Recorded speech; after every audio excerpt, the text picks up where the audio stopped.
কিন্তু ভোট পরবর্তী হিংসায় আক্রান্তদের নিয়ে ধর্নার জন্য বিকল্প জায়গার প্রস্তাব দিলেন শুভেন্দু অধিকারী। অন্যদিকে হিংসায় আক্রান্তদের নিয়ে একটি সংস্থাকেও মিছিলের অনুমতি দিল কলকাতা হাইকোর্ট। আর এরই পাশাপাশি আগামী বুধবার পর্যন্ত বাংলায় থাকছে কেন্দ্রীয় বাহিনী।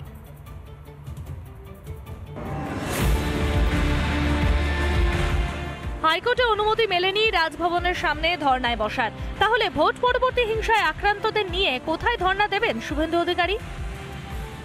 শুক্রবার আদালতে বিকল্প জায়গার তালিকা দিলেন বিরোধী দলনেতার আইনজীবী। হয় নবান্নের সামনে, নয়তো ভবানী ভবনের সামনে। ধর্নায় বসতে চেয়ে বিচারপতি অমৃতা সিনহার এজলাসে করা হলো আবেদন। এই রাজ্যে কি দুরকম আইন? হ্যাঁ, ভাইপোর এক আইন, আর ও সৎ মায়ের ছেলে এখন তো হয়ে গেছে শুভেন্দুবাবু, আমরা তাদের জন্য আলাদা আইন। হ্যাঁ, এই যে বৈমাত্র্য সুলভ আচরণ, এক একজনের জন্য এক এক রকম আইন। উনি কোথায় কি করবেন সেটা তার ব্যাপার, কিন্তু কোথাও 144 জারি থাকলে, কোথাও যদি কোনো রাজনৈতিক কর্মসূচিকে আইনগতভাবে পারমিশন দেওয়ার অসুবিধা থাকে, পুলিশ প্রশাসন সেখানে বাধা দেবে। কেউ যদি নিজেকে আইনের ঊর্ধ্বে ভাবে, সেটা তো হতে পারে না। একদিকে শুক্রবারই বঙ্গ বিবেক নামে একটি সংস্থাকে ভোট পরবর্তী হিংসায় আক্রান্তদের নিয়ে মিছিলের অনুমতি দিল হাইকোর্ট। সোমবার দুপুর 2টায় সুবোধ মল্লিক স্কয়ার থেকে রানী রাসমণি রোড অবধি 300 জন আক্রান্তকে নিয়ে মিছিল করতে পারবে তারা। অন্যদিকে ফের বাড়ছে রাজ্যে কেন্দ্রীয় বাহিনী থাকার মেয়াদ। শুভেন্দু অধিকারীর দায়ের করা মামলার প্রেক্ষিতে হাইকোর্টের নির্দেশ, 26শে জুন অবধি থাকবে কেন্দ্রীয় বাহিনী। রিপাবলিক বাংলা। লোকসভা ভোটের ফলাফলের নিরিখে কলকাতার বেশ কয়েকটি ওয়ার্ডে শোচনীয় ফল শাসক দলের। আর কাউন্সিলরদের খারাপ পারফরমেন্সে কি এর জন্য দায়ী? এ নিয়ে প্রশ্ন ঘুরপাক খেতেই দলীয় কাউন্সিলরদের করা বার্তা মেয়র ফিরহাদ হাকিমের। মানুষ 82 নম্বর ওয়ার্ডে আমাকে ভোট দিয়েছে, তাই আমি 82 নম্বর ওয়ার্ডের রিপ্রেজেন্টেটিভ। সুতরাং আমার ওটা বাবার প্রপার্টি নয়। আমার এই ইগোটাকে ইলেক্টেড রিপ্রেজেন্টেটিভদের ছাড়তে হবে। লোকসভা ভোটে কলকাতার দুটো আসনই কবজায় রাখলেও তৃণমূলের চিন্তা বাড়াচ্ছে পুরসভার ফল। শহরের মোট 144টি ওয়ার্ডের মধ্যে 47টিতে পিছিয়ে বঙ্গের শাসক দল। এতেই যেন সিঁদুরে মেঘ দেখছে ঘাসফুল শিবির। বিভিন্ন ওয়ার্ডে শহরবাসীর অবস্থায় বিড়ম্বনা বাড়ছে তৃণমূলের অন্তরে। তাহলে কি ধীরে ধীরে শাসকের থেকে মুখ ফেরাচ্ছে শহুরে ভোটাররা? 40টা ওয়ার্ডে পিছিয়ে 98টা ওয়ার্ডে এগিয়ে। আমার মনে হয় টিভির এফেক্টটা শহরের মানুষের কাছে বেশি। এরা দেখে, গ্রামের লোকেরা দেখে, সিরিয়াল দেখে বেশি। কাউন্সিলরদের পরিষেবায় কি আদৌ সন্তুষ্ট কলকাতাবাসী?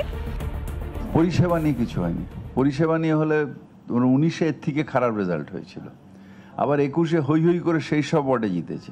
উনি বলছেন গ্রামের মানুষ অন্ধকারে থাকেন, সিরিয়ালে ব্যস্ত থাকেন, তাই তারা ভোট দিয়েছেন। আমি বলি ফিরহাদবাবু, আপনি একটা কাজ করুন, খবর বন্ধ করে দিন, আবাসন বন্ধ করে দিন, পুরো শহরটাকে, রাজ্যটাকে ঝুপড়ি বানিয়ে দিন। এরই মধ্যে অস্বস্তি বাড়াচ্ছে গোষ্ঠী কোন্দল।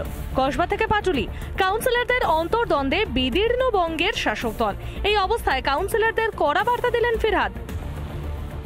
এখানে আমি বড় না তুমি বড়, আমার দখলে জায়গা না তোমার দখলে, কারোর দখলে জায়গা না। মানুষ 82 নম্বর ওয়ার্ডে আমাকে ভোট দিয়েছে, তাই আমি 82 নম্বর ওয়ার্ডের রিপ্রেজেন্টেটিভ। সুতরাং আমার ওটা বাবার প্রপার্টি নয়। আমার এই ইগোটাকে ইলেক্টেড রিপ্রেজেন্টেটিভদের ছাড়তে হবে। সব হচ্ছে মাল তোলো, পকেট ভরো। সব তৃণমূলের কাউন্সিলরদের একটাই লক্ষ্য জীবনে, সেটা হচ্ছে মাল তোলো, জেব ভরো। ফিরহাদের কড়া বার্তায় কি আদৌ কোনো কাজ হবে? কাউন্সিলরদের মধ্যে বন্ধ হবে দলাদলি? রিপাবলিক বাংলা।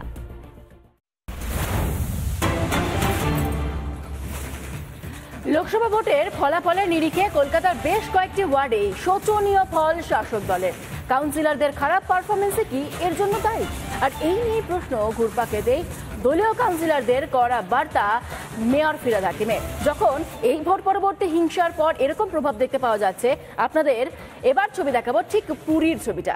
কি ছবি উঠে আসছে পুরী থেকে? আজকে জগন্নাথ দেবের স্নান যাত্রা রয়েছে, আর এই 108 ঘড়া জল এনেই স্নান করানো হয় তাদেরকে। এই মুহূর্তে একেবারে পুরীর ছবিটা আপনাদের সামনে। একেবারে বলাই যায় রথযাত্রার আগে গুরুত্বপূর্ণ অনুষ্ঠান হচ্ছে এই স্নান যাত্রা, আর এই দিক থেকেই তো শুরু হয়ে যায় রথযাত্রার কাউন্টডাউন। এই মুহূর্তে সরাসরি ছবি আপনারা দেখতে পাচ্ছেন পুরীর, একেবারে ভক্ত সমাগম পুরীতে, কারণ এই স্নান যাত্রা দেখতে প্রচুর মানুষ এই সময় পুরীতে ভিড় জমায়। আর প্রচলিত যে বিশ্বাস তা থেকে জানা যায় যে এই জগন্নাথ মন্দিরে প্রবেশ করলে, অর্থাৎ জগন্নাথ দেবের এই স্নান যাত্রা দর্শন করা হলে সমস্ত পাপ থেকে মুক্তি পাওয়া যায়। স্নান যাত্রার আগের দিন জগন্নাথ, বলরাম তার সঙ্গে সুভদ্রার বিগ্রহের একটি বিশাল শোভাযাত্রা মন্দিরের গর্ভগৃহ থেকে বের করে স্নান বেদিতে রাখা হয়। এই মুহূর্তে সেই ছবি, আর আরেকটি ছবি দেখাচ্ছে আপনাদেরকে, সেই মাহেশের ছবি, অন্যতম বিখ্যাত ছবি। পুরীর পাশাপাশি আরেকটি মাহেশের ছবি, হুগলির মাহেশের ছবিতেও সেই একই স্নান যাত্রার ছবি। জগন্নাথ দেবকে বার করে আনা হচ্ছে, জগন্নাথ, বলরাম, সুভদ্রা প্রত্যেককেই স্নান যাত্রার জন্য প্রস্তুতি নেওয়া হচ্ছে। আগামী 7 তারিখ অর্থাৎ রবিবার রয়েছে রথযাত্রা। সেই রথযাত্রার আগে ঠিক এই যে প্রস্তুতি, সেই প্রস্তুতি দেখতে একেবারে প্রচুর মানুষ ভিড় জমিয়েছে। ঠিক কি ছবি ধরা পড়ছে একেবারে মাহেশের সেই রথযাত্রার ছবি থেকে প্রতিনিধি সুজিতের থেকে জানবো। সুজিত, আজকে তো স্নান যাত্রা, ঠিক স্নান যাত্রা থেকে একটা প্রস্তুতি বা কাউন্টডাউন শুরু হয়ে যায়, এই মুহূর্তে কত মানুষ এসছেন?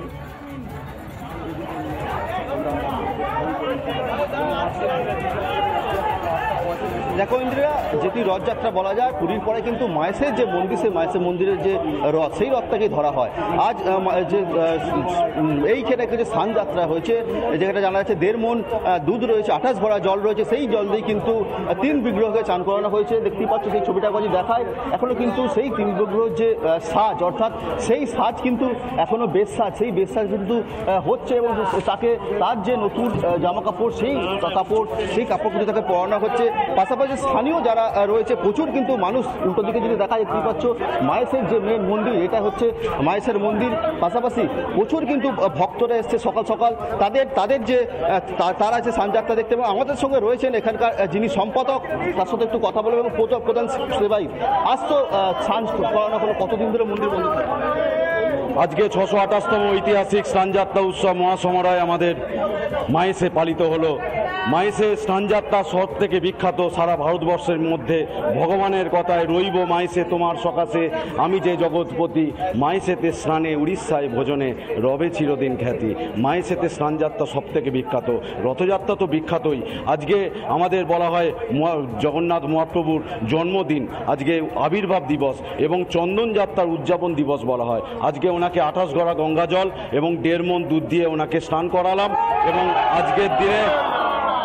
আজকের দিনে আমরা সারা দিন ব্যাপী এই স্নান বেদিতেই ওনাকে অধিষ্ঠান করাবো। ওখানেই গজবেশে ওনাকে ধারণ করাবো। কিছুক্ষণ পরেই ওখান থেকেই সকল ভক্তগণেরা দলে দলে আসছেন। অগণিত ভক্তদের ঢল নেমেছে আজ স্নানপিড়ি ময়দানে, এবং সারা দিন ব্যাপী ভক্তগণেরা আজ মহাপ্রভুকে গজবেশে স্নান বেদি থেকেই দর্শন দেবেন, এবং সন্ধ্যা 6:30 নাগাদ আজকে সন্ধ্যাআরতি হবে। এবং মাহেশের যে প্রসিদ্ধ হাতি পায়া লুচি, যে শীতল ভোগে, সেই শীতল ভোগে হাতি পায়া লুচি আজকে স্নান বেদিতেই নিবেদন হবে। কতদিন ধরে বন্ধ? আজ আগামীকাল থেকে আমাদের মন্দিরের দরজা সম্পূর্ণরূপে বন্ধ হয়ে যাচ্ছে। এই সময় বলা হয় অন্য বছরকাল 15টা দিন বন্ধ হবে। শুক্লা অমাবস্যা যে তিথি, সেই আগামী 5ই জুলাই আমাদের মন্দিরের প্রথম দরজা খুলবে। এই দিনকে বলা হয় নবযৌবন উৎসব, নেত্য উৎসব। এই সময় অভিষেক, প্রাণ প্রতিষ্ঠা, চক্ষুদান হয় হোম যাগযজ্ঞের মাধ্যমে। এবং আগামী 7ই জুলাই মাহেশের 628তম ঐতিহাসিক রথযাত্রা উৎসব আমরা মহাসমরায় পালিত করতে চলেছি। পাশাপাশি কথা বলবো, প্রচুর কিন্তু ভক্তরা এসে, তাদের সাথে কথা বলবো। দিদি, কোথা থেকে আসছেন? আমি তো শ্রীরামপুরেই থাকি, আমাদের বাড়ি ESI তালপুকুর। প্রতি বছরই আসি এখানে আমরা। আজকে স্নানযাত্রার দিনটার জন্য আমরা সারাটা বছর প্রায় অপেক্ষা করে থাকি। তো আজকের পর একটা ব্যাপার যেটা হয় যে প্রভুর দরজাটা বন্ধ হয়ে যায়, আমাদের সবার মন খারাপ হয়, কিন্তু আমরা অপেক্ষা করি রথের জন্য। আমাদের কাছে ওটা একটা বিশাল বড় উৎসব। রথের প্রস্তুতি যেমন মানুষের দুর্গাপুজোর একটা প্রস্তুতি চলে, আমাদের সেরকমই অনেকটা রথের প্রস্তুতি চলে।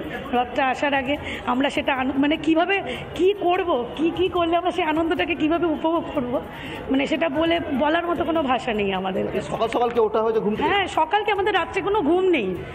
এখানে আসতে হবে বলে আমাদের রাতে কারোর কোনো ঘুম নেই। আমরা সারাটা রাতই জাগা। এখানে মানে বাড়িতে আমাদের নিজেদেরও নানান একেবারে সুজিত, বুঝতে পারছি যে ঠিক রথযাত্রার আগে যারা ভক্তরা এসছেন তাদের মধ্যে কোথাও গিয়ে সেই আবেগটাই কাজ করছে। এত বছরের ঐতিহ্যবাহী একটি রথযাত্রাকে ঘিরে এই মুহূর্তে প্রচুর মানুষের ভিড় জমেছে। মাহেশের ছবি একসঙ্গে পুরীর ছবি। ধন্যবাদ তোমাকে।